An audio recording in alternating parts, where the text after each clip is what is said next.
Olá, seja muito bem-vindo você que acompanha o portal Metrópolis. Hoje nós vamos conversar com o autor Augusto Cury, que também é agora pré-candidato à presidência da República pelo Partido Avante. Pré-candidato, obrigada pela sua presença. A gente já começa conversando com o senhor, que é um dos autores mais lidos do Brasil, com mais de 70 obras publicadas, 25 milhões de cópias vendidas pelo mundo.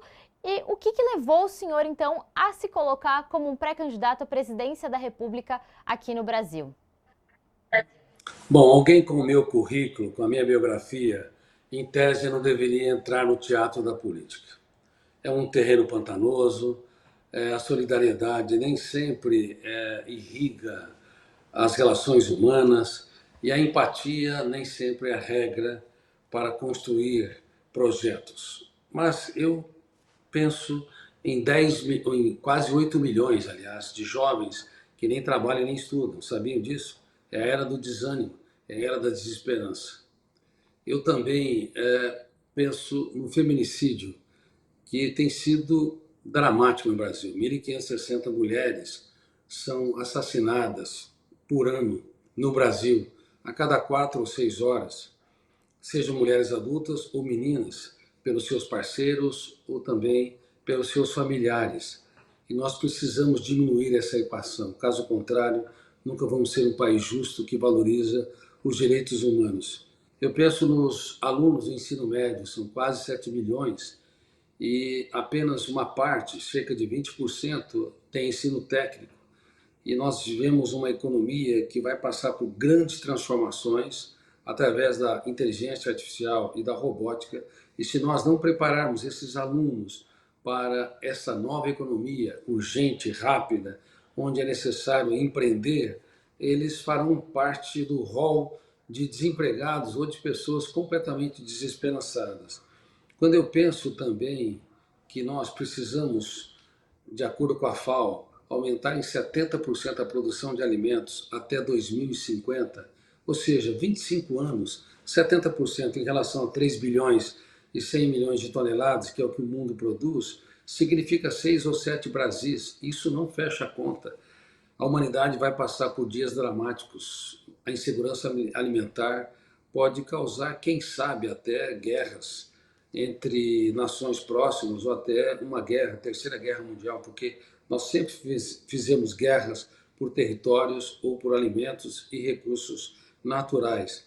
E quando eu penso também que é necessário nós rebatizarmos a nossa educação para que os alunos não sejam estéreis no processo de deleite do prazer de aprender. Os professores são cozinheiros do conhecimento que preparam o alimento para uma plateia que não tem mais apetite devido à intoxicação digital. O último lugar que eles querem estar é dentro da sala de aula. E dezenas de milhares de professores são afastados por ano no Brasil por transtornos emocionais devido ao desgaste sem precedente no teatro da sala de aula. O professor tem de deixar de ser um mero expositor de dados, ele tem de ser um provocador da arte de perguntar, um elogiador da arte de participar e também um desafiador da arte de pensar. Ou seja, nós temos que revolucionar o teatro da sala de aula e eu tenho trabalhado em projetos assim para inclusive inspirar os mais diversos países do mundo para mudar também a dinâmica e a sua psicopedagogia. Quando eu penso que se nós não fizermos isso, os alunos cada vez mais desenvolverão ansiedade, os professores também, crises depressivas, crises ansiosas. Portanto, nós temos que atuar seriamente. Então, Alexandra, eu penso que eu me coloco. Eu não amo o poder, não tenho prazer no poder, sempre tive uma vida discreta, mas chegou a vez de eu dar uma contribuição para o Brasil dos nossos sonhos.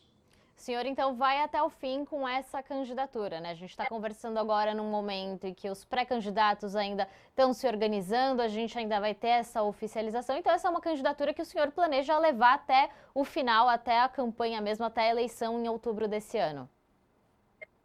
Exatamente, eu pretendo levá-la até o fim e eu pretendo aumentar o nível dos debates.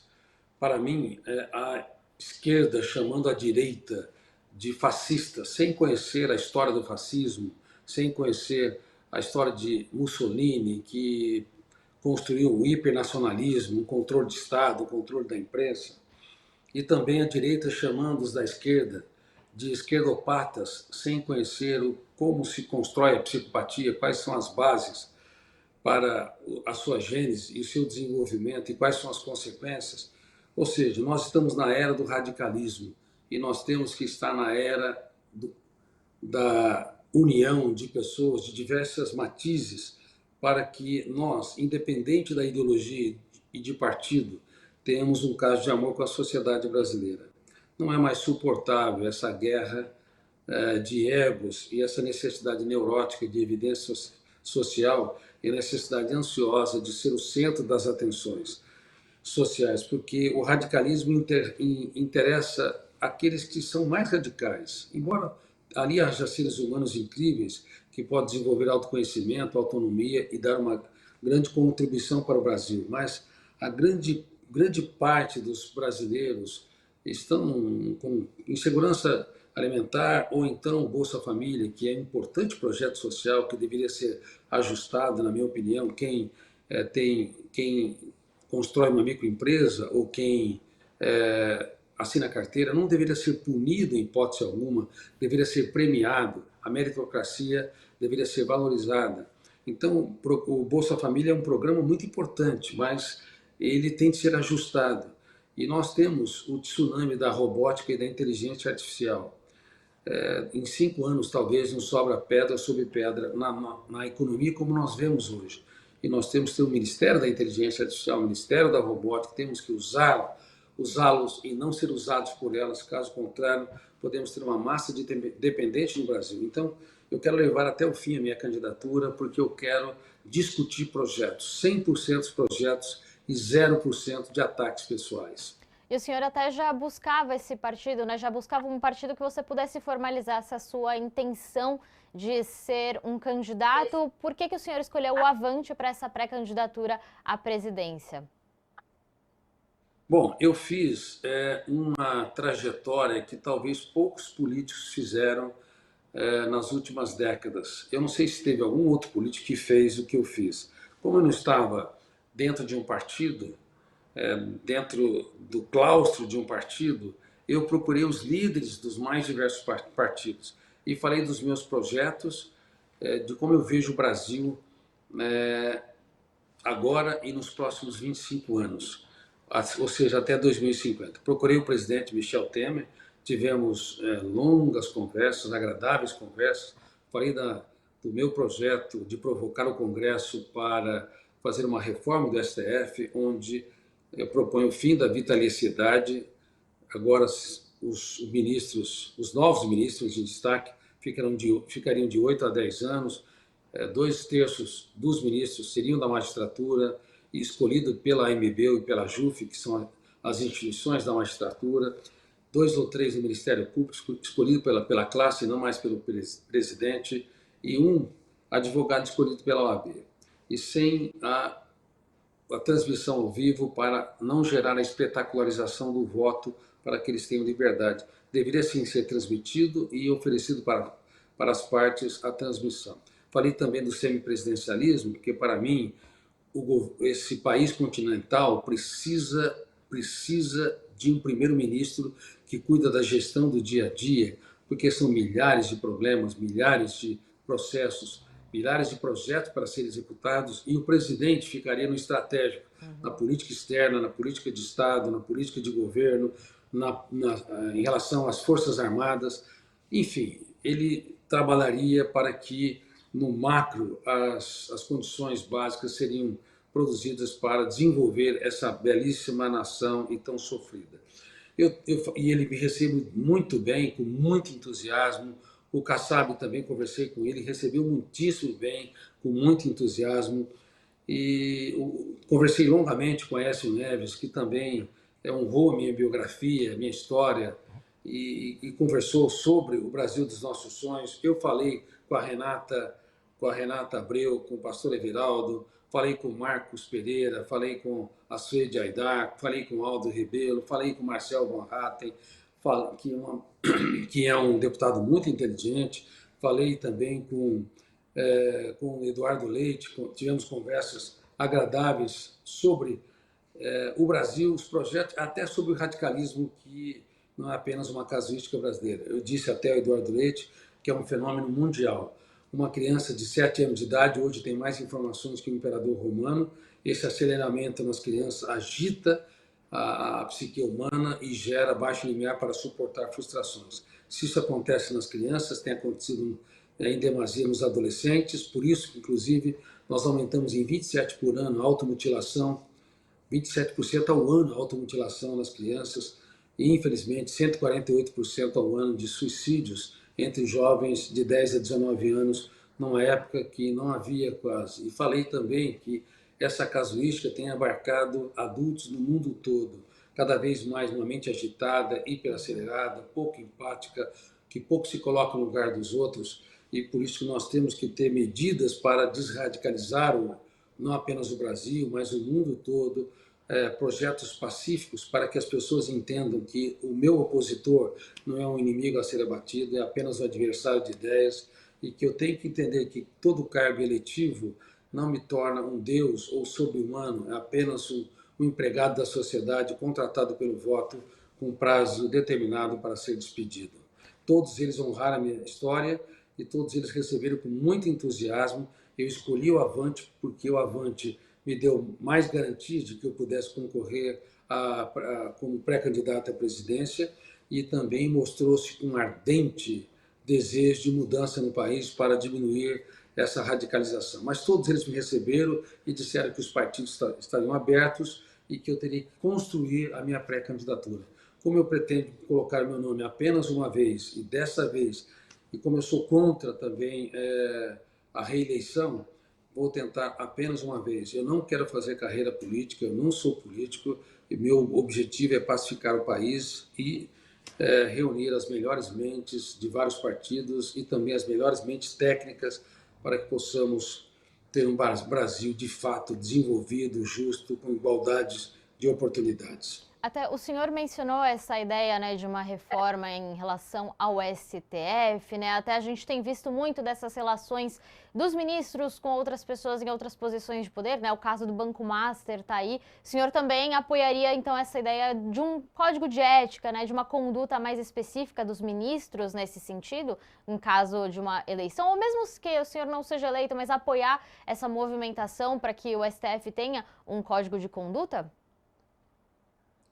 Olha, o Código de Conduta deve nortear toda a história dos cidadãos de uma sociedade, não apenas nos 3 poderes, executivo, legislativo e judiciário, mas também toda a conduta humana, até porque a vida é brevíssima para ser vivida e dramaticamente longa para se errar. É um paradoxo. Você vive, parece que acordou com essa idade. 20, 30, 40, 50, 60 anos passam rapidamente. Mas, ao mesmo tempo, ela é muito longa para sofrermos por antecipação, cobrarmos demais de nós, elevarmos o tom de voz, sermos um criticista, um apontador de falhas que machuca quem nós mais amamos, diminui as pessoas mais caras que nós juramos amar. Por isso que nós devemos, inclusive, mudar a era do apontamento de falhas para a era da celebração dos acertos, principalmente nas relações familiares e nas relações empresariais. Então, o código de ética, para mim, é fundamental. Por quê? Porque sem ética não é possível respirar a democracia. A ética é o oxigênio da democracia, assim como a liberdade é o oxigênio da sabedoria. E sem ética nós não podemos ter um país justo, adequado, onde os poderes vivem harmonicamente. Eu já dei palestras, eu dou palestras com uma certa frequência na Associação de Magistrados do Brasil, já dei diversas vezes no Ministério Público, já dei também para a Polícia Federal, algumas vezes, para o STJ, o STF. O próprio Dr. Fachin, ele é um leitor dos meus livros, eu conversei longamente com ele e com a sua esposa, que são pessoas de notável inteligência e sensibilidade. Eu tenho certeza que o Dr. Fachin está no caminho certo, quando ele propõe pelo menos pressupostos básicos da ética para que os ministros possam seguir esses trilhos.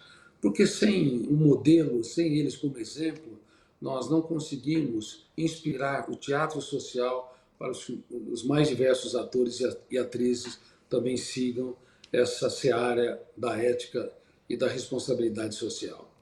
E para candidato, mesmo em meio, né, a essa questão de Banco Master que a gente vem acompanhando, até pedir para o senhor esclarecer para as pessoas que nos acompanham aqui pelo portal Metrópolis, né, o nome do senhor apareceu ali entre os credores do Banco Victor, que está relacionado com o Banco Master também, né? Se o senhor quiser esclarecer como é que é essa situação, essa relação do senhor com eles também, já que a gente revelou aqui no portal Metrópolis também, já que o Victor entrou nessa recuperação judicial também. Então, eu sou vítima do Banco Victor. Banco não, da empresa Victor, né?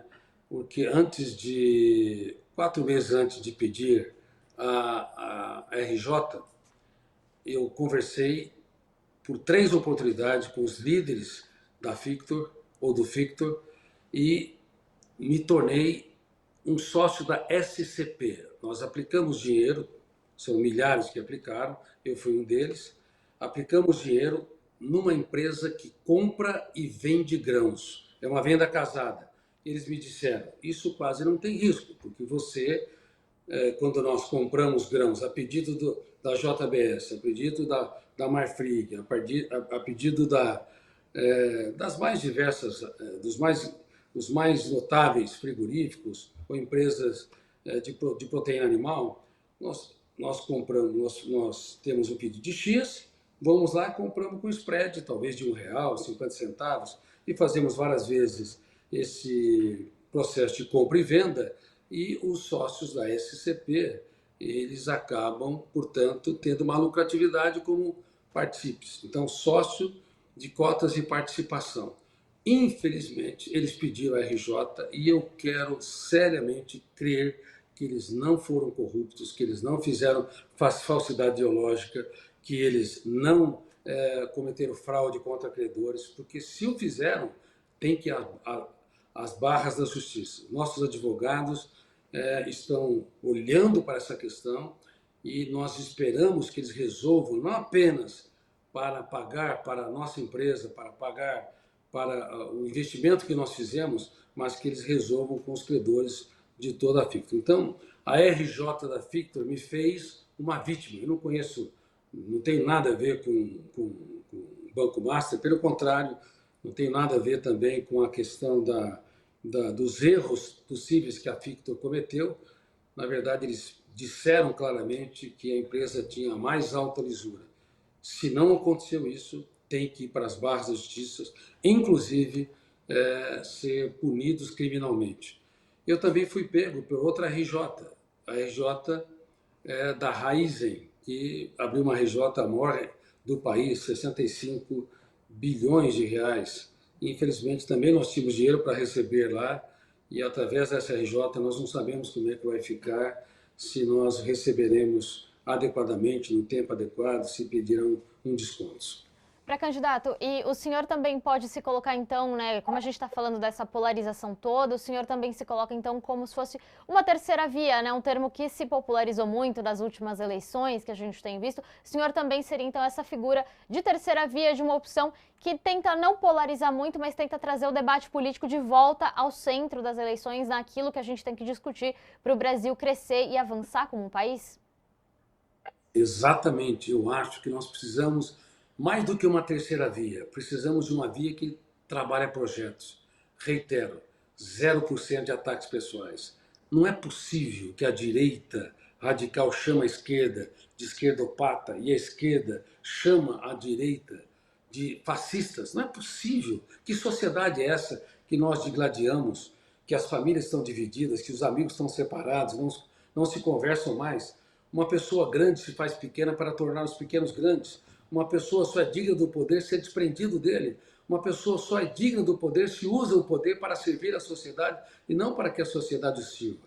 E toda vez que nós radicalizamos nossas opiniões, nós suspendemos a capacidade crítica de pensar, a capacidade de se colocar no lugar do outro, a empatia e a capacidade de perceber que nós, como opositores, reitero, não somos inimigos a serem abatidos. Nós somos adversários de ideias. O debate é importante, a polarização branda é importante, agora a polarização radical, ela é completamente contra a sociedade, ela não contempla 210 milhões de brasileiros.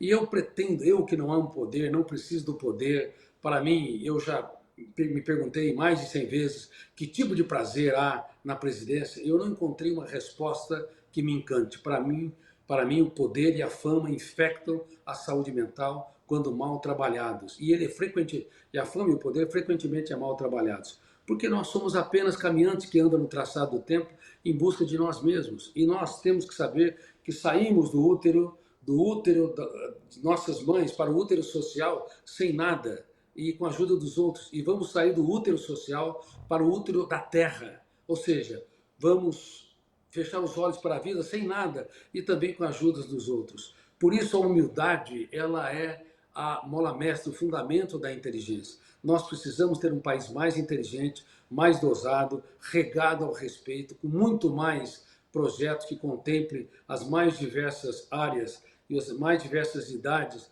os mais diversos grupos sociais. Caso contrário, não temos solução. Então, eu não quero ser apenas um outsider.